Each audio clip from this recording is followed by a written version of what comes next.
Today's sourdough Sunday. Today I'm making a crumb cake focaccia. First, in a large bowl, I'm going to add 125 grams of active starter. Next, add 2 teaspoons of salt. Then add a half a cup of cinnamon sugar. Next, add 280 grams of warm filtered water.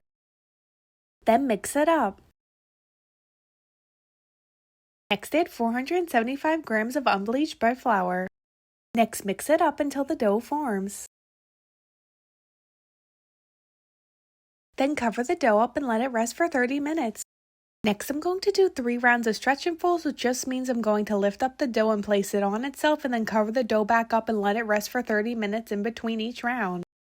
Now I'm doing my last round of stretch and folds. I'm going to cover the dough back up and let it rise for 4 hours. Next, I have an 8x10 pan that I added 2 tablespoons of melted butter to it. I'm going to add the dough to the pan and then coat each side in butter and then cover this back up and let it rise for 5 to 6 hours. While the dough is rising, I'm going to make the crumb topping. So in a bowl, I have 1 stick of melted butter. Next, I'm going to add 1/4 of a cup of sugar. Then add a half a cup of brown sugar. Next, add 1 tablespoon of cinnamon. Then mix that up until it's combined. Next, add 1 cup of flour and mix that up until crumbs form. After the dough has risen, I'm making some indents into the dough. Next, add the crumb mixture on top and press the crumb into the dough and then bake this at 375 for 25 minutes.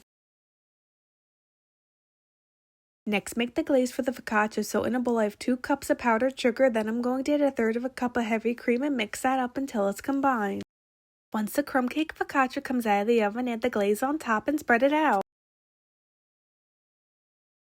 Then I let the crumb cake focaccia cool for 30 minutes before slicing into it, and here's an up-close look of a piece.